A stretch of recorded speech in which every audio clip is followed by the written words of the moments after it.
feeling, but it's sort of like climbing a mountain where you can't see the top. It's really far away, and you put your head down and you hike for a few hours and you look up and it doesn't really look like you're any closer than you were. But if you look back, you can see where you've come from. And as you get closer and closer to the peak, it will come more and more into focus. And that's really what a big, gorgeous goal is like.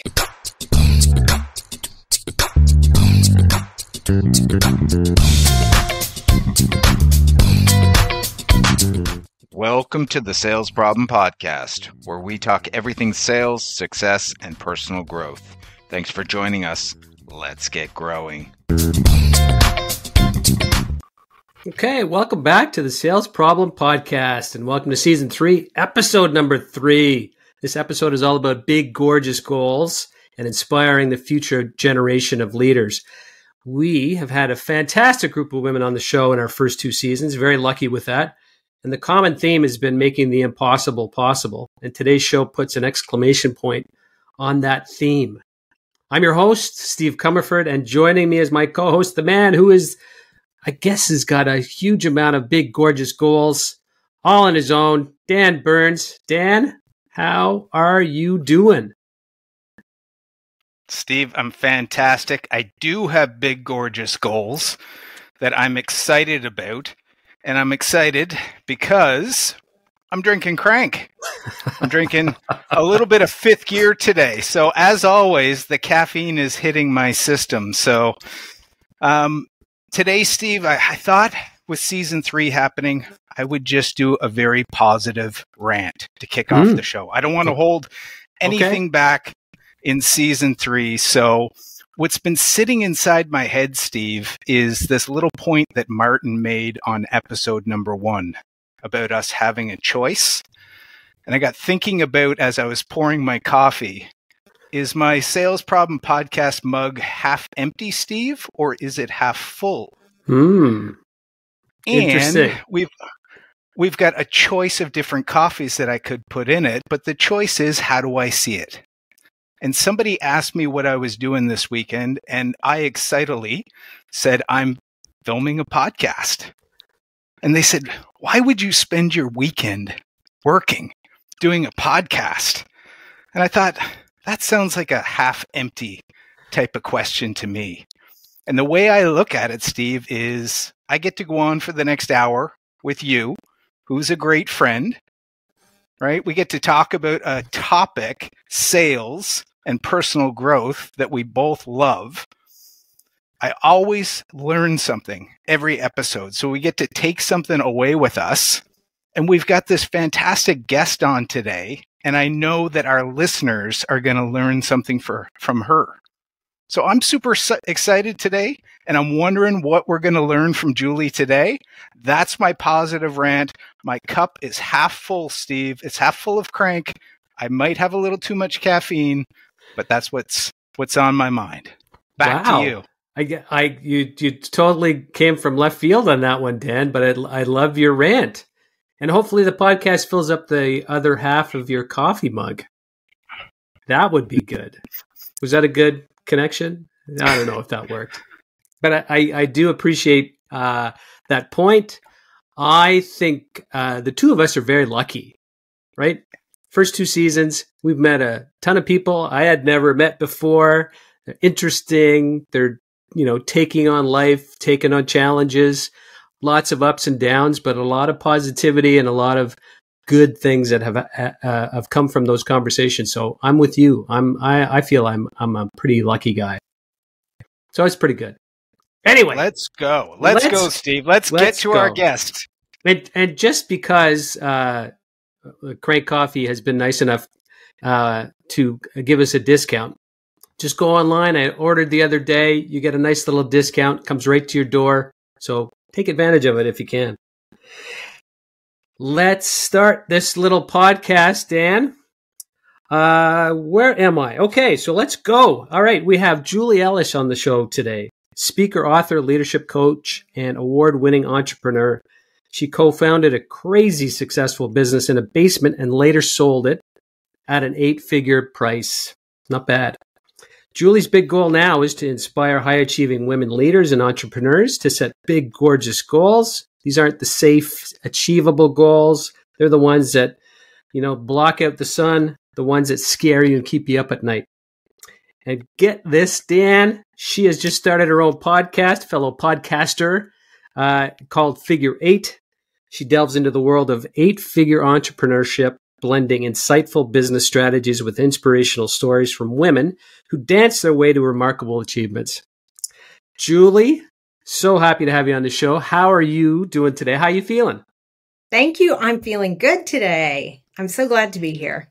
After this rant, how could you not feel, pretty good about stuff? Yeah, I might need more coffee, but I feel good. We can hook you up. Yeah, that's just the way it goes. So Julie, let's get kicking and screaming onto some questions here and a little more about you. So we started this season 3 with a bit of a different angle to the start. Little elevator pitches as we go up the floors 1, 2, 3, and 4. So if you're ready, Yes. Your little 1-minute pitch on these topics.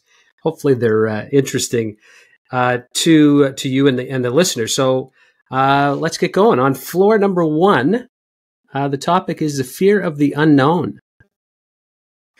I think we all are afraid of the unknown, and we have a choice in front of us of whether we decide to leap into it or sit and watch and wait for it to happen.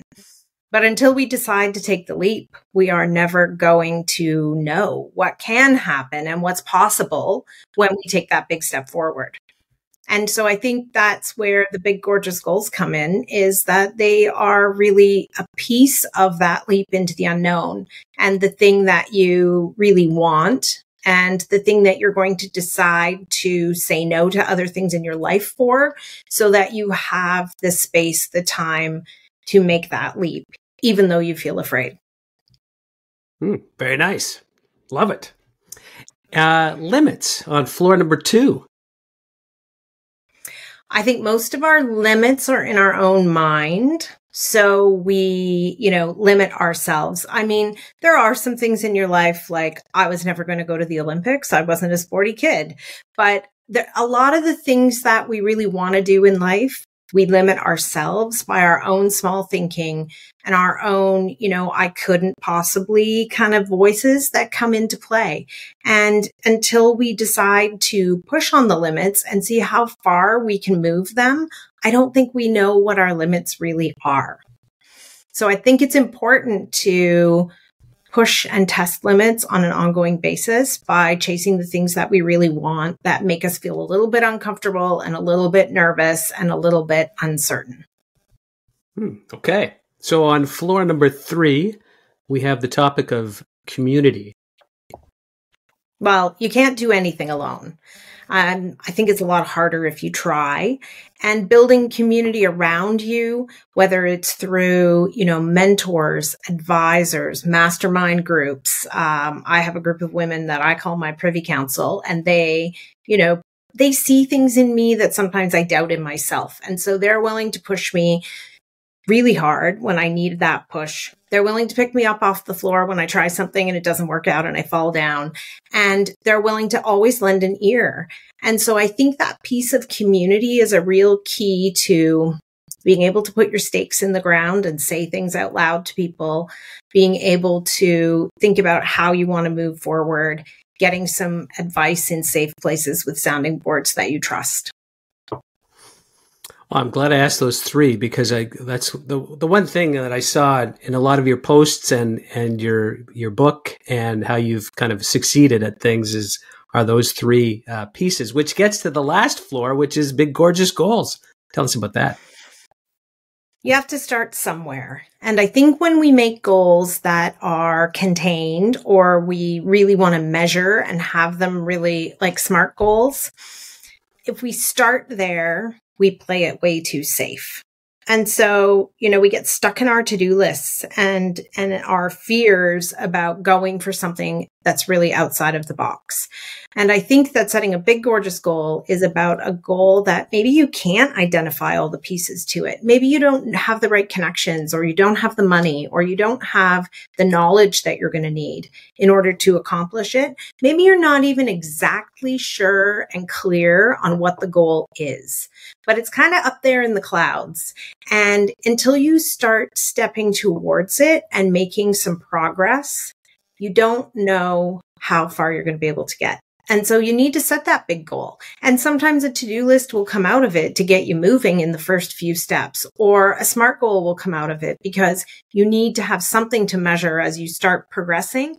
But it's sort of like climbing a mountain where you can't see the top. It's really far away, and you put your head down and you hike for a few hours and you look up and it doesn't really look like you're any closer than you were.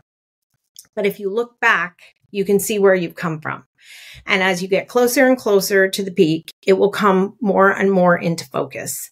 And that's really what a big, gorgeous goal is like. You need to, it's long term, it's big, it might not be super clear to you, but you need to get on the path towards it and start making progress in order to get closer and closer to what you want. Thank you for that. I wanted to, if people haven't seen the book or the cover of the book, right? I like the visual with the box. Can you explain, just go one step further on that one, and why the visual of that? I think you've explained it as a small, small box thinking. Am I right on that one, or how yeah, and when we contain ourselves in boxes, right? And so when we don't think big enough, we put ourselves into small places, and it can get smaller and smaller and smaller as we start to sort of lose confidence, or we're unsure about where to go next. And so the book cover became kind of a metaphor for what I'm talking about in the book, where you're sitting in the box and the flaps up top are open and you're basically looking at a starry sky. And that is really, we are talking about reach for the stars kind of goals. You try to reach for the stars, maybe you land on the moon. But if you never try to reach for the stars, you're not getting to the moon. So it's about really pushing yourself for the big things and breaking out of the small places, the fears that keep us from really going for what we want. Steve, get off the elevator because I want on the elevator. Julie, I loved what you said on every single floor. And I knew I would learn something from you today, and I think I've already got it. I love what you said about deciding to take the leap. And I think that's where sometimes I see people waiting to make a decision, and they're waiting for the perfect time, and they just don't make any decision because of the uncertainty. So I love that you said you just have to decide to go after that big, gorgeous goal.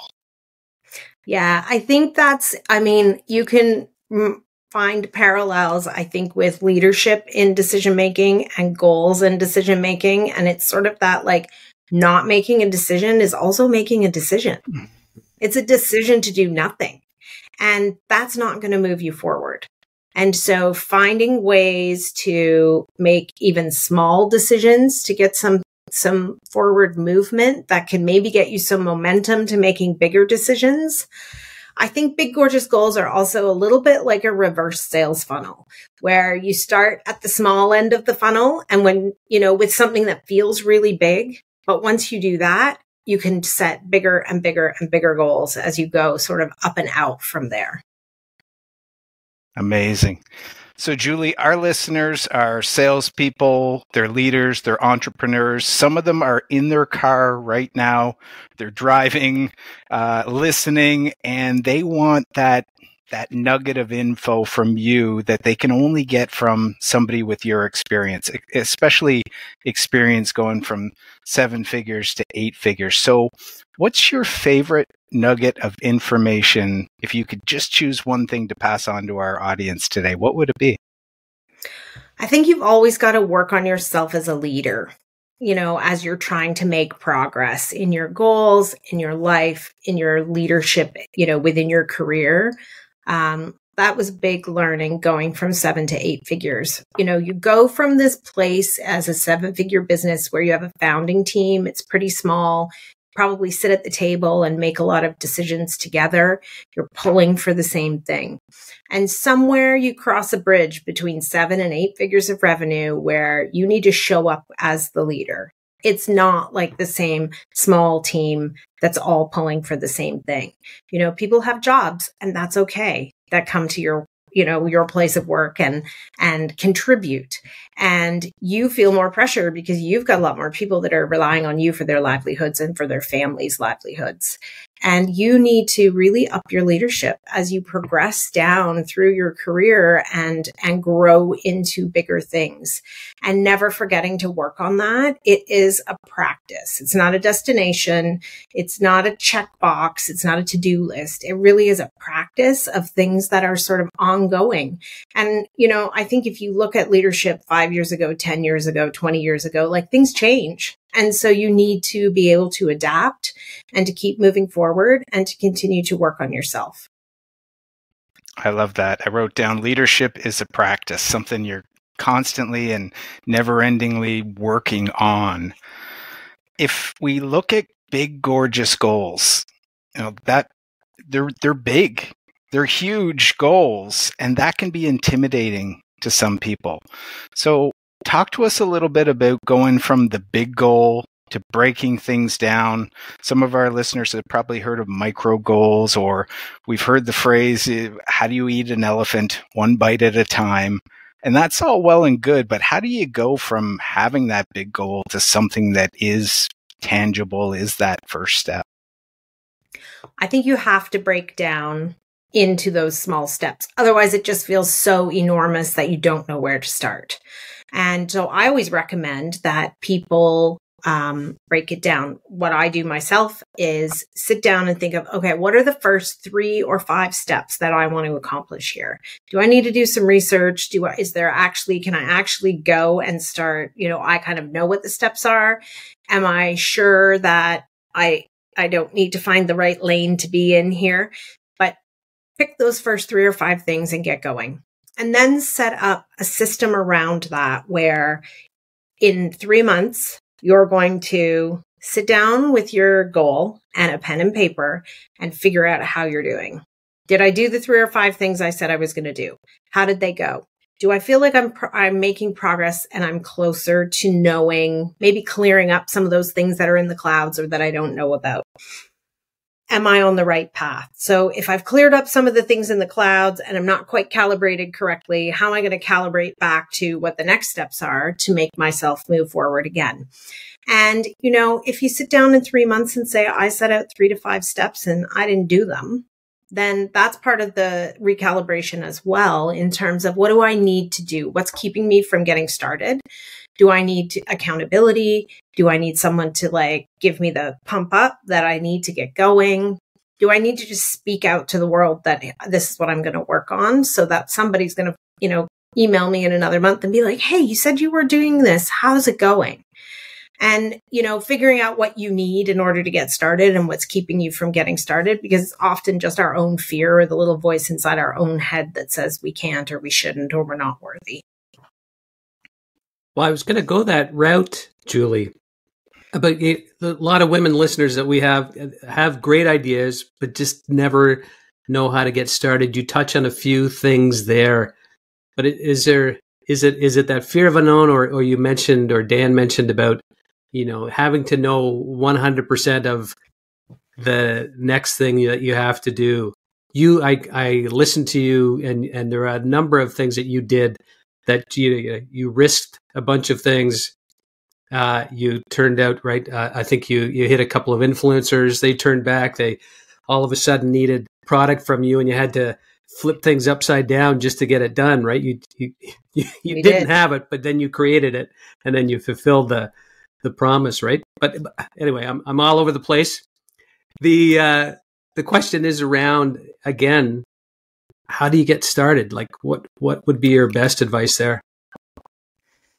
I think you need to figure out what those first couple of steps are. I really think that getting started is, you know, so often you're like, oh, I don't know where to start. Okay, well, is it that I need to sit with a whiteboard or a blank piece of paper? Do I need to get out and you need to clear your schedule and get out into nature. Or like one of the things I always say is if I fly on an airplane, I should always sit by a window and have a blank notebook with me, because that is like a place where I can look out that window and be like, and ideas will come for me. So how do you, and I mean, I can't always go and get on an airplane when I need to have ideas. So then you got to figure out what are the other things, right? I live near a Great Lake. I can go down to the water and watch the waves and sit with a notebook on a bench. I can walk in a forest. I can, even sometimes I can just lay on the couch in my office, but I have to get away from the screen. I have to get away from, sitting at my desk in a chair and unlock some of that creativity. And if I still feel stuck, then often I bring a person into the game. So, I have a mastermind group. So I'll go and sit with the people in my mastermind group and say, okay, here's where I want to go. I'm a little stuck on where to get started. Can we brainstorm ideas of how I could start? And go away with a great big list of ideas and then figure out, I'm going to try this one and this one. But I think you do have to get creative and you have to be a bit tenacious if you feel stuck about getting started.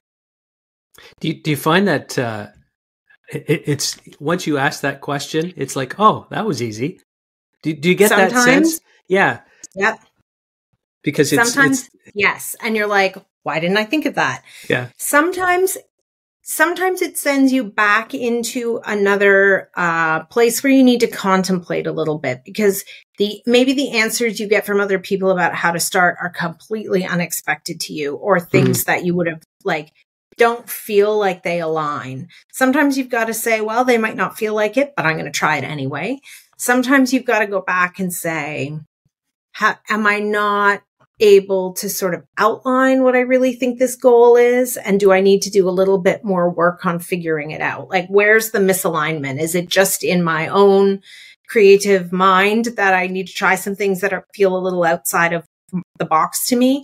Or is it that maybe there's something here where this needs a little bit more defining, and how am I going to do that? Okay. Well, then the question follows up on this one. You mentioned leadership and going from 7 to 8 figures and just how you show up differently.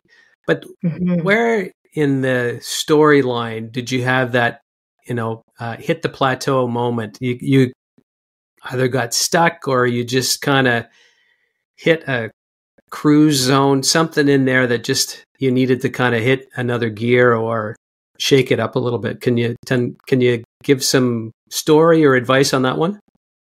Well, there's always those places where you're sort of like trying something and it doesn't work. So you try something else. And everybody talks about resistance points when you get to, certain revenue thresholds in your business.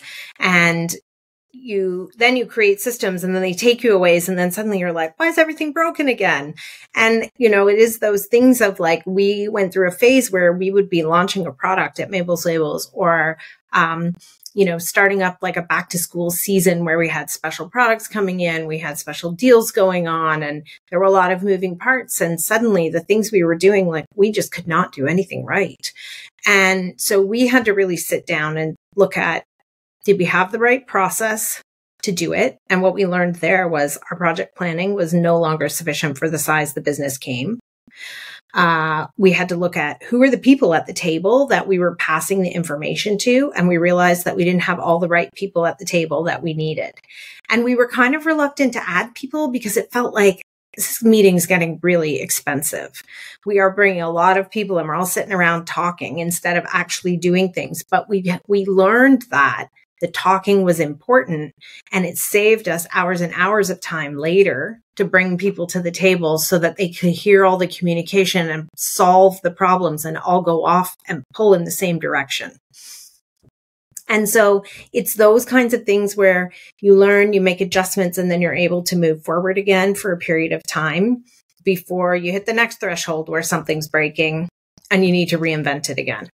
So, Julie, I want to flip it a little bit, because in sales, there's always the objections. Whenever we try to sell, there's always somebody we run across that thinks a little differently. I'm loving everything that you're saying, but I'm thinking about the person that's a bit of a doubter, and they're thinking about, the flip side of everything. tell our listeners about a time where you just wanted to stay in your comfort zone. You wanted to throw in the towel, maybe go back to what is safe, what is easy, because I think as you push towards big, gorgeous goals, some of those feelings might come up for our listeners. And how did you tackle them? And were there times where you wrestled with that? Definitely, I have had times where I wrestled with that. And especially, I mean, I had co-founders within the business, and that gave an automatic push, a group of people who pushed each other. But after we sold the business, when I left, which I didn't really think I would ever leave Mabel's Labels. So I was sort of that person, you know, the founder who'd go in and take up the boardroom and drink coffee and chit chat with people all day. And instead, I ended up leaving. And after I left, I really struggled to figure out what I would do next. And after being somebody who set big goals and climbed for big things, that sort of like untethering of me to something that was a big part of my identity made it really hard for me. And I got really stuck. And as I got stuck, I became guilty of thinking smaller and smaller. And it is one of the things that actually led me to writing the book, is that experience, because I needed to figure out what my next act would look like. I needed to stop being afraid that I would fail. And people would say, oh, look what happened. She couldn't do anything after she did the one big thing. And like, that was the voice that was in my head. And so I really had to figure out how to reconnect to the big thinking that had served me so well. And I had to get back on a path to figuring out what the big, gorgeous goals were that I had for myself in how I wanted to come to the world and what I wanted to do. I love it. What I heard the most there was that piece on identity. And I think that really is the way we see ourselves is so important. And then you transitioned into that voice in our head.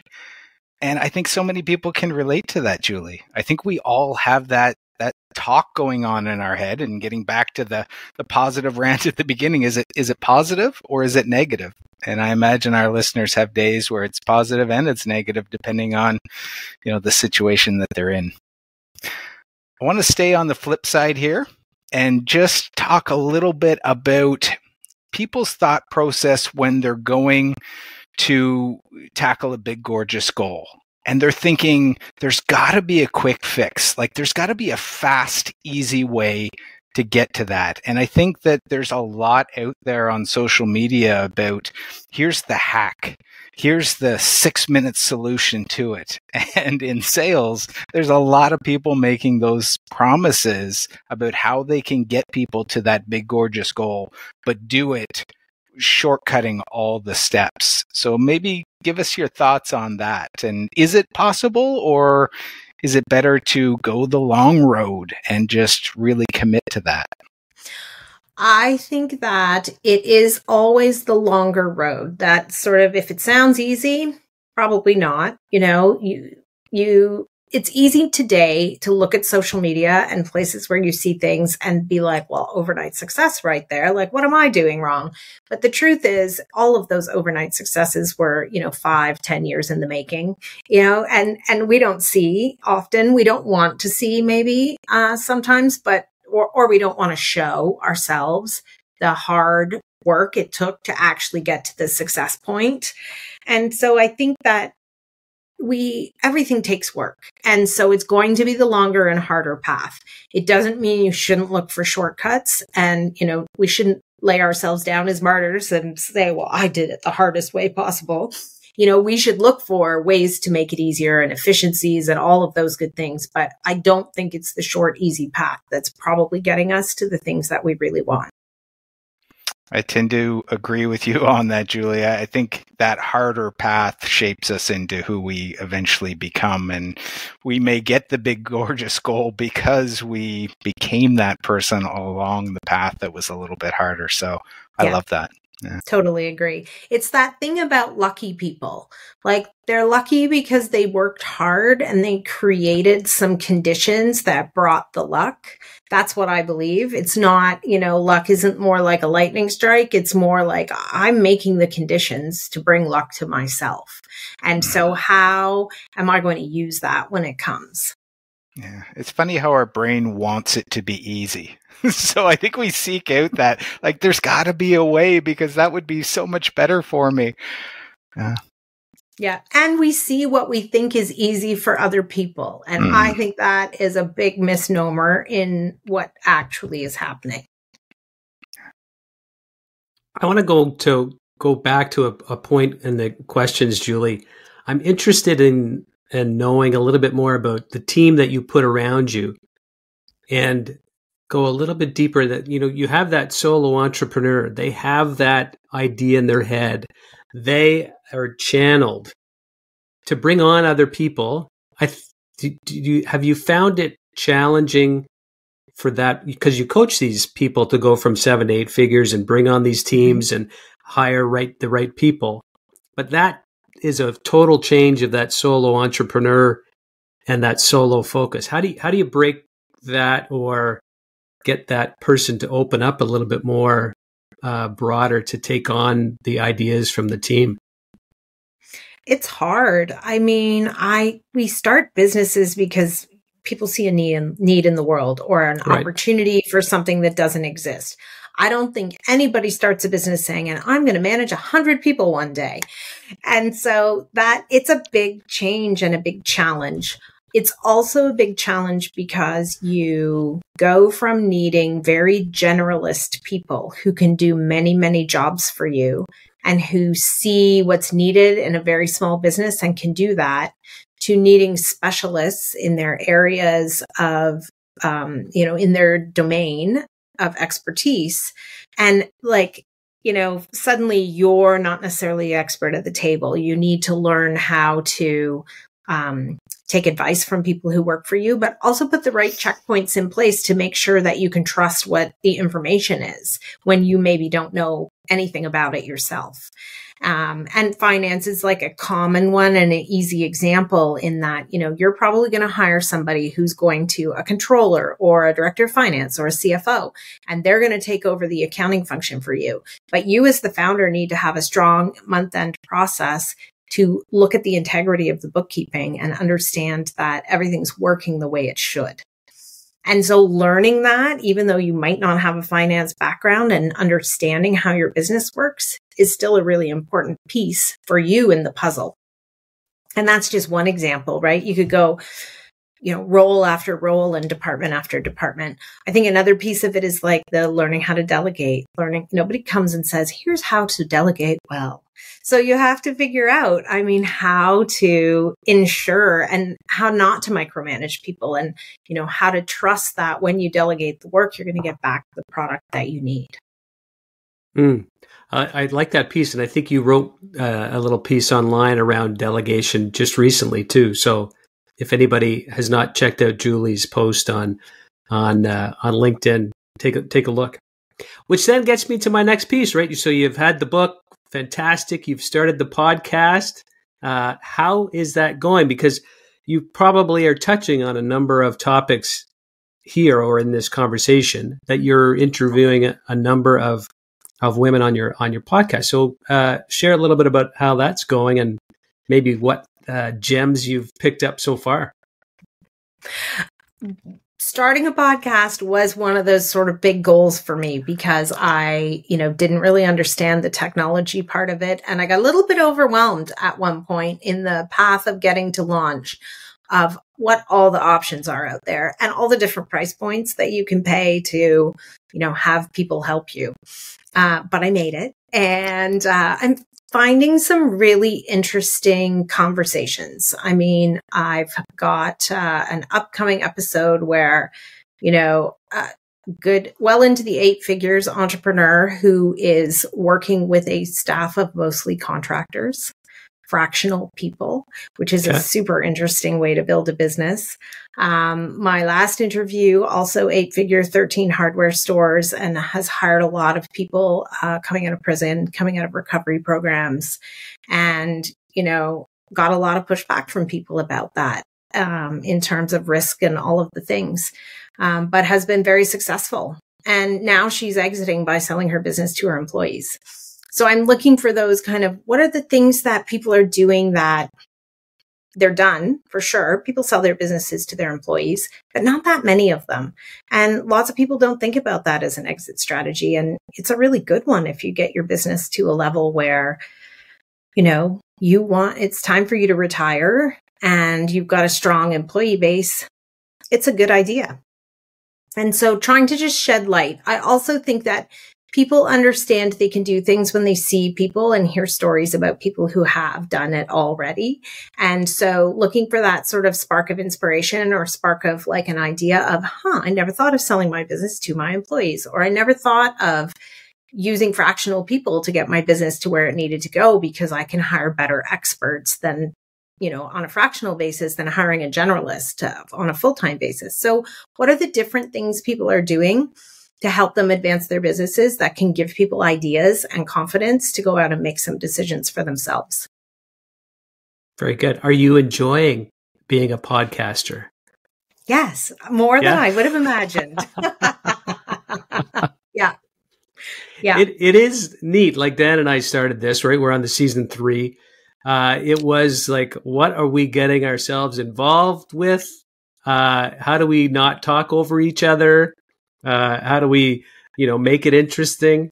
But hey, you just have to put one foot in front of the other, give it a try, and, make little tweaks along the way. So glad to hear that it's working really, really well for me. I listened to a couple of episodes already, some great interviews and some great insights from the people that you have on the show. So continued success. And I'll just ask one other question is that, is there anything else that we haven't asked you that either you talk about in your book or you think would be important for our listeners? I think that, finding space, being willing to say no to some things to create the space, to think about going and doing something that maybe you've always wanted in your heart of hearts, or a goal that you at some point in your past left by the side of the road that, you still long for, or the next big thing that you want to go after. You need to make time for it. So you need to say no, and you need to stop, busying yourself, stop binging that series you're watching on TV or whatever the case may be. It's a choice. And so you need to lean into the yes of going after your big, gorgeous goals and setting yourself up for having the time to chase them. I love that. No is a choice. And sometimes you do have to say no. Julie, you've shared so many great things, and I just want to come back to your podcast and encourage everybody to go and subscribe to Julie's podcast. I'm going to link it in our show notes so it's easy to get to her because she has shared so many amazing things on the podcast so far today. One of the things, Julie, I saw online that I really loved is you said, dance your way from 7 figures to 8 figures. And you wouldn't know this, Julie, but I love to dance. I'm a guy that when a song comes on, I cannot stay in my seat. I just have to get up and dance. So why did you choose that language? And tell us a little bit about your connection to dance and how you dance your way between figures. Well, we took that because dance is a big part of my history and my life. I grew up in a dance studio and went to university and obtained a degree in dance. So I have a Bachelor of Arts in Dance. And so it's one of those things where it applies as a metaphor in so many ways, because you can like grind your way, you can scratch your way, you can claw your way to eight figures. But what if you could dance your way to 8 figures? It sounds so much more fun and so much lighter and easier. And I'm not saying it doesn't mean there won't be hard moments or you don't have to have dedication, discipline, and train for it, because those things all go with dance. But it doesn't have to be lonely, and it doesn't have to be as hard if you can put the right people around you in order to lighten the load. That is amazing. It makes me think of, I wasn't a runner in university, but I had friends who ran, and their coach at one time said, dance up the hills. Because the mentality was you put your head down and you grind your way up the hill, and it is tiring and it's, not something anybody wants to do. But just that phrase has always stuck with me. What if you just danced your way up the hill? What if you were light on your feet? What if it was easy and your steps weren't so labored and your head wasn't down all the time? So I love that perspective. 100% that I believe that we don't have to make it as hard as it seems in our own minds. And so we've got to find those ways of thinking about how it's playful or fun or easier. Julie, where can our listeners find more about you? You can find me on my website at www.julieellis.ca. Wonderful. Thank you for everything you've brought to the podcast today. And I want to toss it over to you, Steve. Final thoughts. Dan, I got to go back to your rant at the beginning, right? Your mug was half full. Did the rest of it get filled up with Julie's commentary and advice and insights? It is overflowing, Steve. I think all so. Over the desk in front of me. I've written so many notes. I was like, I'll at least get one thing today, but I got a dozen things, and so did our listeners. I like the right off the get-go, right, in terms of your leadership and how you have to change and step up, or in terms of practicing leadership on a continual basis. I love that piece. I love the piece about team and having the right people around you to move the business forward. And I like the piece around no. It's so often you say yes to everything, and then you're overwhelmed, and then you never get anywhere. And you have to kind of narrow your focus. So, hey, Julie, thank you. We really appreciate you being on the show today. Thanks for having me. It was a great conversation. Awesome. Well, listeners, I feel pumped, focused on big, gorgeous goals. I hope you are too. Definitely a lot more confident listening to Julie. So, Julie, you helped us solve the sales problem today. Gave our listeners some new knowledge that they need to thrive and succeed, and you've helped them grow by enhancing what they know. Listeners, we love you. We really appreciate you. We thank you for tuning in to Season 3, and go back to Season 1 and 2. There's a lot of good content there. If you've learned something from the podcast today, share it with a friend, tap them on the shoulder, tell them that you need to listen to this because, again, it's good stuff, and I think it will help you today, tomorrow, and the next day. So, we'll see you on the next episode. Until then, keep building the best version of you.